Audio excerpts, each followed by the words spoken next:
నమస్తే మహాబ్రోస్, నేను మీ నవీన్ రత్నాల. రీసెంట్గా మా గ్రామ దేవతకి సంబరాలు చేస్తున్నప్పుడు జరిగిన కొన్ని సంఘటనలు ఈ వీడియోలో అప్లోడ్ చేస్తున్నా. ఆ డప్పులు, డోళ్ళు, సన్నాయి మేళాలతో ఆ దేవుని దగ్గరికి వెళ్తున్నప్పుడు వచ్చే శబ్దానికి ఎవరో ఒకరు పూనకం వచ్చినట్టు ఊగుతారు. ఆ దేవత నిజంగానే వారిపైన ఆవహించిందని మా గ్రామస్తులందరూ నమ్ముతారు. మీకు నిజంగా ఇటువంటి వాటిపైన నమ్మకం ఉందో లేదో కామెంట్ సెక్షన్లో మెన్షన్ చేయండి.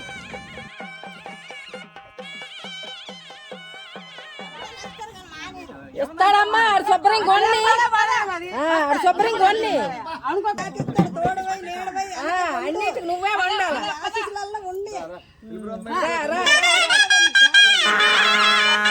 మనం గుడికి వెళ్ళినప్పుడు ఆ దేవుని దగ్గర కొన్ని కోరికలు కోరుకుంటాం. నా కోరికను నువ్వు తీరిస్తే నేను నీ మొక్కును తీర్చుకుంటాను, నీ దగ్గరికి వస్తాను, అభిషేకం చేయిస్తాను, తలనీలాలు ఇప్పిస్తాను, ఇలా చాలా ఉంటాయి.